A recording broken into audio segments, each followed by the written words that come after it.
Hi, welcome to Profile. I'm Jerry Neville. Today we are at the Windsor and Hantsport Railway. We're going to be talking to Jim Taylor. He's the manager of this whole shop. We're going to find out how to load gypsum and find out what the railway is all about. So that was a hard run. Stick around and we're going to learn how to drive a train too. We're out of here. See ya.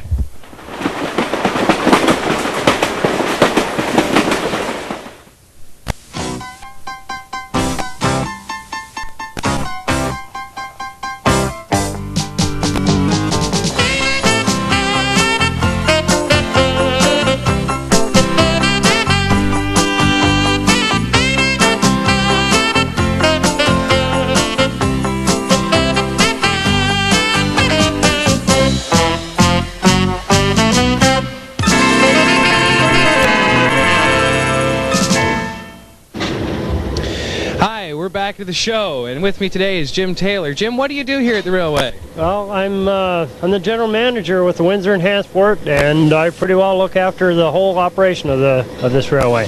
Okay, so maybe you can tell us what the railway is all about. Like, what do you guys aren't hauling people? You're just hauling product. Just freight. Just freight. We haul some gypsum, haul grain products, feed, some forestry products. And that's a little bit of vegetable oil for Hostess, Frito-Lay, and New Minas. Okay, now how did this line come about being? Like, this isn't CN or V or anything, this is a privately owned operation.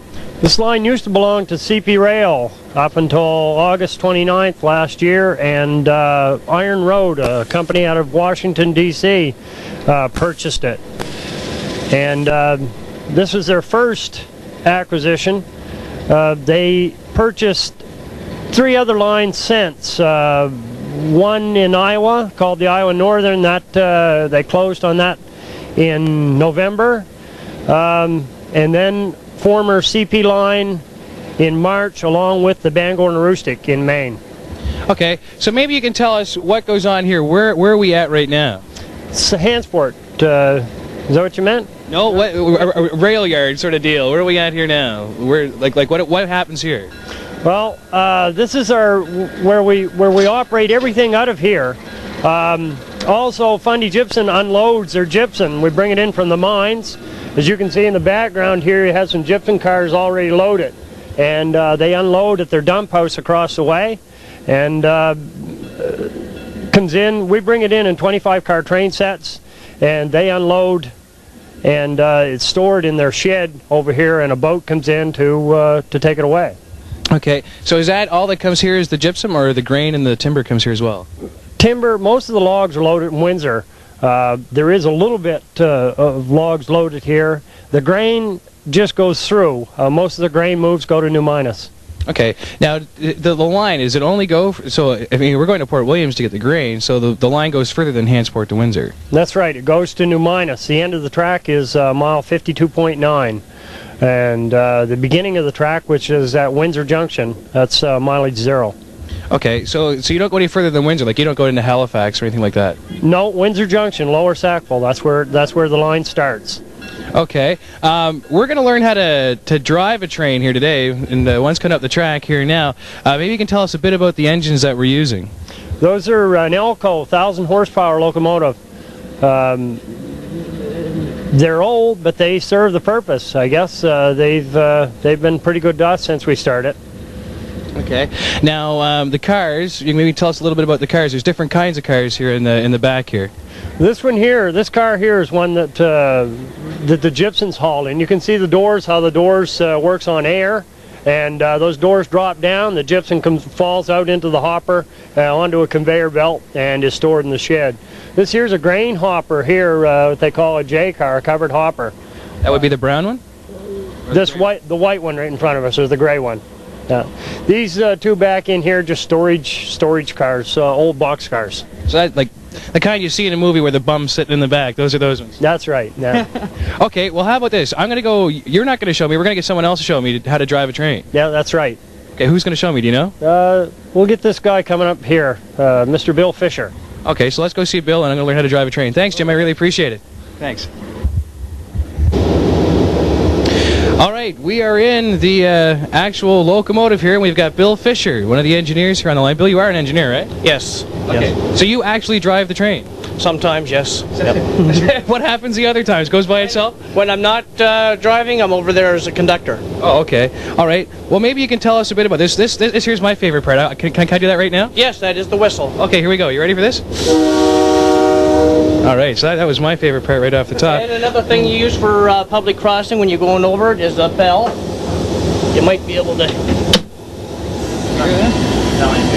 Can't hear it up here. All right. Well, maybe you can tell us a bit, like, how does from the starting up of the train right through to driving it. Well, this is your reverser lever. This is a tool that fits right in there, and it makes you go forward in that direction, or reverse going in that direction. Okay. Now, down here you have what you call an isolation switch. That has to be in run, and your generator field switch, that cuts the power in case problems or whatever. That goes up in that position. And this is your handbrake.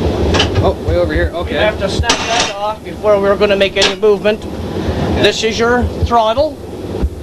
1 to 8 notches. So that'll control our speed then? Yes, it will. Yeah. That is your speedometer right here. That's your speed recorder. So we can go 80 miles per hour?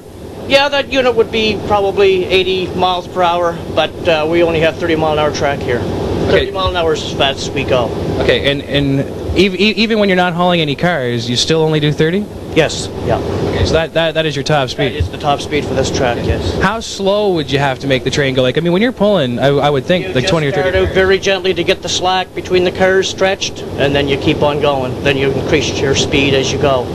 Okay. Well, there's other things in here, too. We've got... this unit here, maybe you can tell us a little bit about this with the big emergency sign on it. This unit here is one of the pieces of equipment that replaces the caboose on the tail end of the train. Oh, okay. So you guys don't carry cabooses? No, cabooses don't. This is the unit here that we have on the tail end of the train. That couples to the tail car, and that couples to the brake pipe. It's an air line from here back to the tail end of the train that puts the brakes on and releases the brakes. Oh, okay. So, yeah, that almost eliminates manpower hours, too. Yes, it does, yes. Jim must like that an awful lot. All right.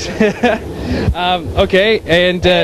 oh, go ahead. No, this is your independent brake valve, they call it.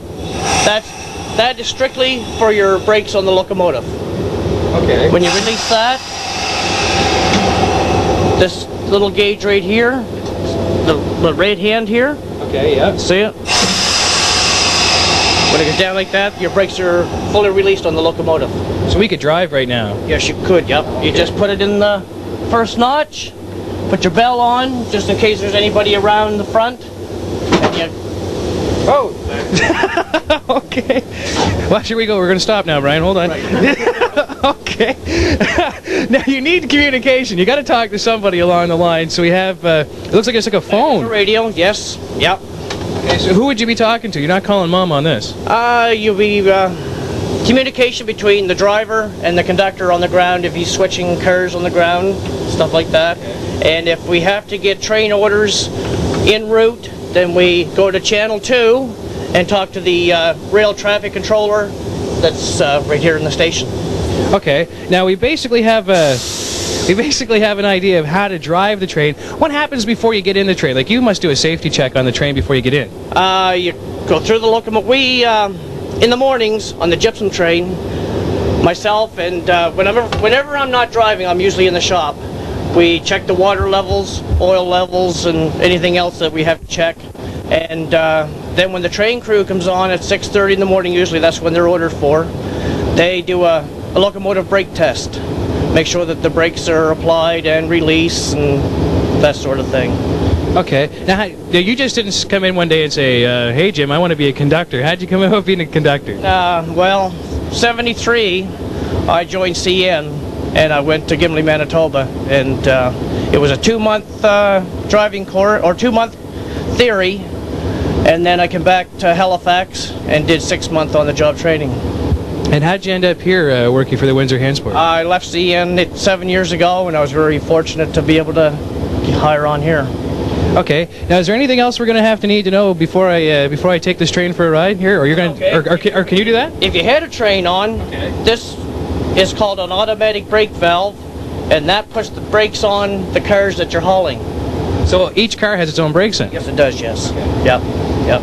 And it goes right over to what we call full service. In that position, in that position, the brakes are fully on. Okay. And then if you were coming up to a crossing and you had to put the train into what they call emergency, then it goes right over to that position. That position there, all the brakes are on, including your locomotive. Okay, so that means like every car is... Every brake is on, cars, all your cars, and the locomotives. All-wheel drive. Right. Okay, now something people should know, when they come up to a crossing that doesn't have the flashing red lights, a lot of people just zing right across. Maybe you can give us some safety points on how people can respect the trains a little more, because if a train hits a car, there's not going to be a whole lot left of the car. No, the locomotive weighs a lot more than a car, and we start blowing a quarter of a mile from a public crossing.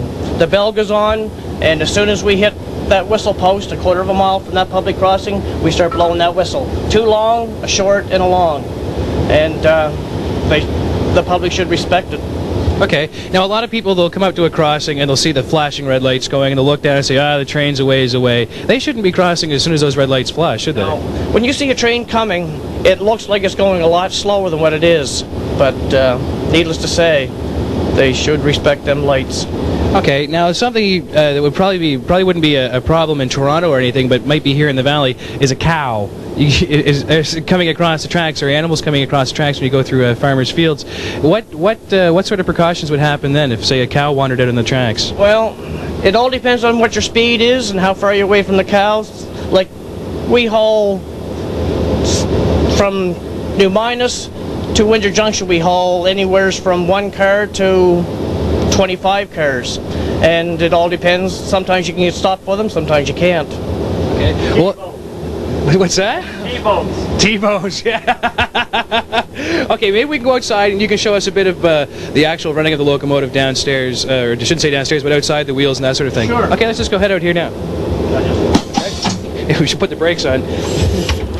All right, Bill, now, this may sound kind of weird, but I do have a 3-year-old who watches Thomas the train. There's not a cow catcher on these. That's what they call on Thomas, anyway. No, there isn't, no. On the big locomotives there is, but not on these little locomotives, no, there isn't, no. Okay, well, maybe you can explain this big knobby thing sticking out the front here. This is what you call a drawbar and a knuckle.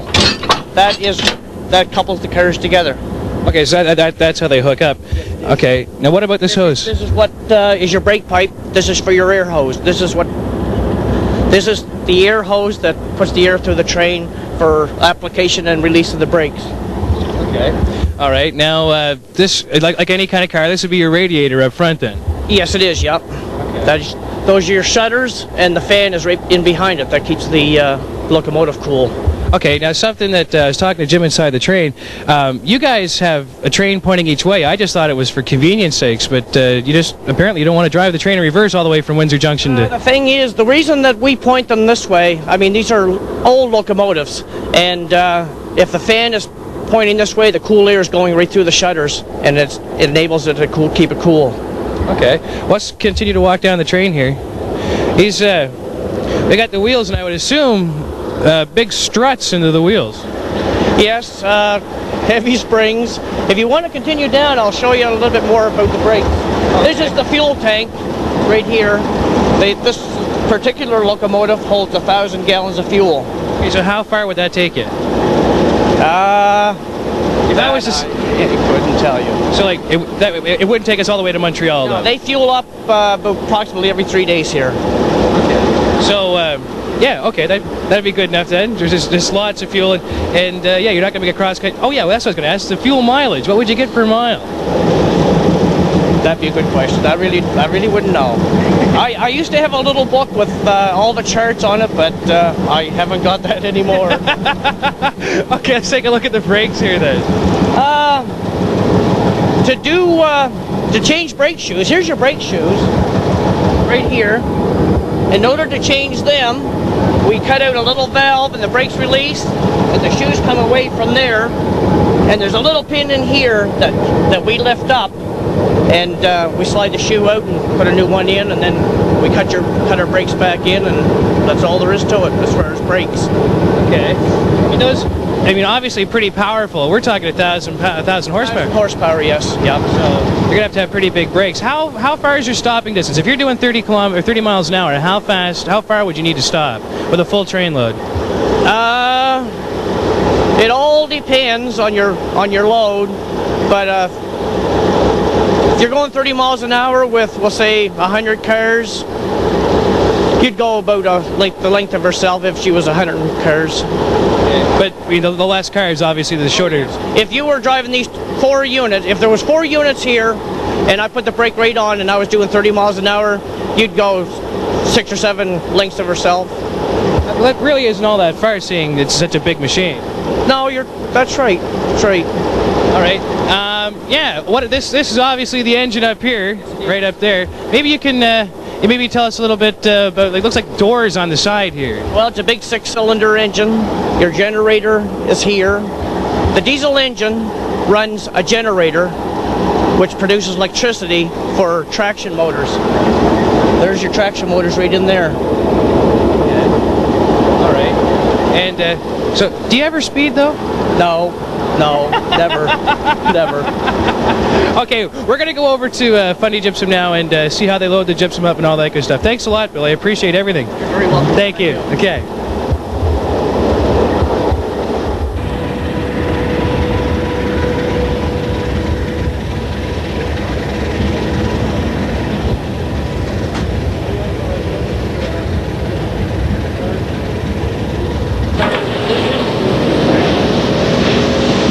This guy here will All right, Jim. We're in a different part of we're not over the train yard anymore. We're over at Fundy Gypsum now. Yeah, that's right. This is where the dump house where the gypsum's unloaded. Maybe you could tell us a little bit of what goes on in here in the dump house. Well, they bring these cars in. There's 8 cars they're bringing in at a time, and dump them in this hopper. That's an 80-ton gypsum car there, right there, that they're unloading. And they haul it in, place it over the hopper, trip those doors with a hydraulic jack. The doors open up, gypsum goes into the hopper, and it runs by conveyor into their storage shed behind us in the other building. Okay, now let's kind of step over here just for a bit. We can see all the gypsum going down. It's not just falling straight down onto some kind of conveyor belt. It's controlled by hydraulics. That's right. These guys behind us here are controlling the flow. You can't allow too much on the belt at any one time, or it'll overload the belt and make it stop. Okay. So you can see how smooth it flows through, and there's a set of doors that he can control the speed. He'll open the doors up a certain distance to just allow a certain amount of gypsum to go through at any one time. Okay. Now the train's rolling over that gypsum pretty easy, just crushing it as he goes. Yeah, it's pretty soft stuff. Okay. Now this stuff here is really white. This is really white gypsum here. Is that this would be like high quality gypsum? Yeah, it is. That come out of the mine at Wentworth. There's 2 mines, one at Wentworth and one at Miller's Creek. Okay. And the stuff that comes from Miller's Creek isn't as white as this. That's right. It's more of a dark color? Yes, it is. Okay. Now how much of a difference does that make in gypsum? I don't know the answer to that.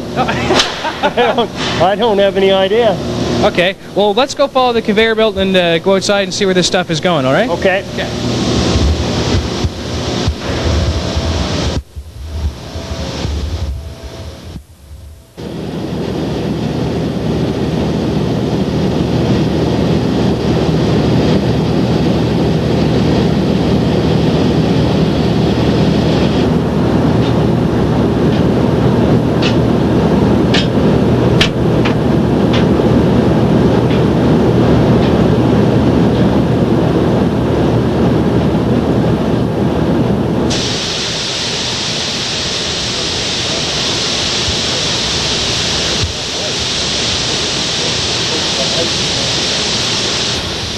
Okay, Jim, after we've unloaded the trains here, it sounds like we're washing the gypsum here. If people can hear what's going on, it sounds like they're washing it. It's not actually washing it at all, are they? No, that's just falling off the conveyor system from up above.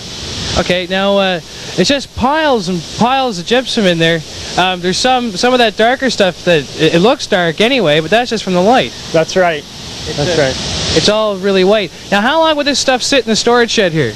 It depends on the boat schedule, and that changes quite regularly. Now that's something that's hard to predict because of the tides. That's right, yeah. Okay. Now, with the gypsum, we're talking earlier off camera, it's not, gyprock's a trade name. It's not something that comes out of here. That's right, gyprock, sheetrock. This particular company uses the name of sheetrock, but it's a wall board. It's what they use on the wall for when they're building a new house or whatever. Okay, now when the stuff leaves here, they take it away to crush it and process it somewhere else, obviously. Yes. Okay. All right. And what would, besides gyprock, what would you use the gypsum for? Well, there's a lot of different uses, I guess. Some of it's used in the pharmaceutical area, powders, creams, toothpaste, that type of thing. There's also some byproducts that come out of it, and some of that's used for fertilizer. They mix with certain types of fertilizer.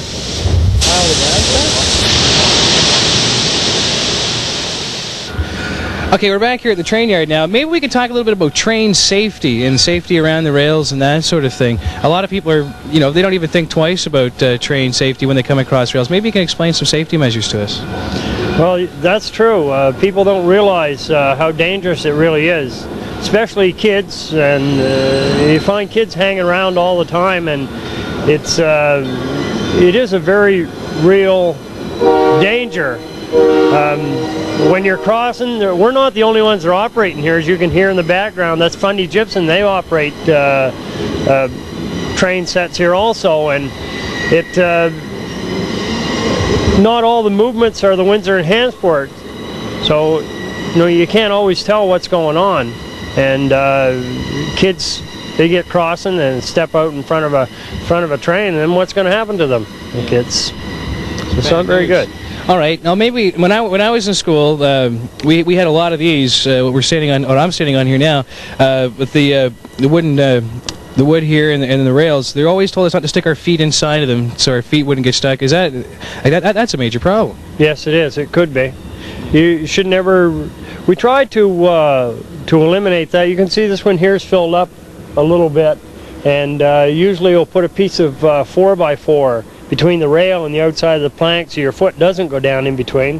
Also, you should never ever step on top of the rail. The rail's always slippery, and a lot of people have broken their ankles or an ankle by stepping on that rail and slipping off. Okay, now what about train safety? Now you see all these movies with guys jumping in the backs of trains, running along the side of the train, grabbing onto the train and jumping in. That's not a positive thing to be doing either. No, that's exactly what that is a movie. That's not a very good thing to be doing. Usually your movement has to be pretty slow before the men are getting on and off. And a lot of the times it's stopped before they're getting on and off. Okay. Now you don't use a lot of boxcars. You're using mostly the gypsum and the grain and the timber cars there. It wouldn't be wise for someone just to be sort of sitting down around the tracks, lying around, and maybe jumping on one of these cars and trying to hide out and grabbing a ride. No, that's not a very good idea. It's a good way to lose your life. Yeah. Okay. That's good. Now we were talking earlier off camera about derailments and that sort of thing, and debris on the tracks. It doesn't take a whole lot of debris on the tracks to derail a train. Not an empty car. No, it doesn't. They only have to raise above the top of the rail 1.5 to 2 inches, and that car is going to be it's going to be down on the mud or on the ties, not up on the rail. So a lot of people just sort of play around the tracks, and if a tree falls or something, they just say, we're out of here, and they just sort of leave it there. That's not a wise idea. No, it isn't. You run into that, or we have run into that on the line in the last little while. Kids putting rocks, chunks of steel, you name it, they scatter them all over the place. on top of the rails. Sometimes the train knocks it off, maybe, sometimes it won't knock it off. And if it doesn't, it runs over it, then we're going to have a derailment. And that wouldn't be a positive thing. No, it wouldn't. It's a good way to get somebody that's working on the train hurt.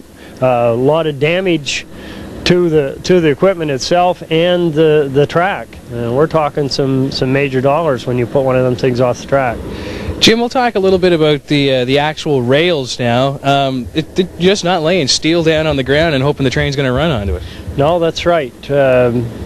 What this track is made up of is 8-foot. It's a combination of 8-foot ties. Some of them are hardwood, some are softwood ties, and they're 8 feet long. The distance between your track is 4 foot 8.5 inches. You were talking about derailments a little while ago. If that spreads out for some reason, maybe the ties in one area, like 6-7 ties in a row, are bad, defective, and they're not holding what we call the gauge. I mentioned it, 4 foot 8.5 inches. That track will spread out, and you've always got a danger of the train wheels falling down in between. Now, you guys didn't decide on your own gauge. This wasn't decided by the Windsor Hantsport Railway. This is like standard all over the world. Yes, there are some narrow gauge lines around, though. For smaller trains. Yes. Okay, now we were talking to Bill about the rails being 30-mile-an-hour rails. What's the difference in the rails? Well, it doesn't have anything to do with the rails. It's the track condition itself. And that is our operating speed maximum of 30 miles an hour, and that's posted by bulletin. Okay, now why would it only be 30 miles an hour? Why can't we zip down through here doing 80? Well, the track condition, it's not good for 80 miles an hour. There's places that it's slower than 30. Like your speed's governed by the condition of your track. Obviously, if you got a lot of track defects, then the slower your speed. Okay. Now there is a gap between the rails when you're riding along. Why is the gap there? It's for expansion. The wintertime, that gap will open up. The summertime, the heat, that gap closes together. That's you were talking about safety a little while ago, and people sitting or on the rails or whatever, and that's a good place to get caught, because in the summertime the rail will jump together and close that gap. You can see that's about 1/8 of an inch there now. In the wintertime, that may be open to 1/2 an inch, and you get your finger in there and it closes together, then you're not going to have a finger. Okay. Now I'm thinking this would be good for hooking up your radio to, if you want to hook your antenna of your radio up to the rails. That's not really a good idea, though, is it? No, I wouldn't think so. No. There's actually power going through the rails at some places, isn't there, for crossings? That's how the crossings are activated, yeah. The train, the steel wheels on the train completes the circuit, and that's what starts your bells to ring when you come up to a crossing. Profile today, we're all wrapped up and ready to go. We're hope you learned a little bit about train safety today, found out a little bit about the railway, and it is helping the local economy, and a little bit about gypsum too. So anyway, I'm going to actually put this thing into gear and take off. So I'll get the whistle and honk here. Okay, we're out of here. See you next time on Profile.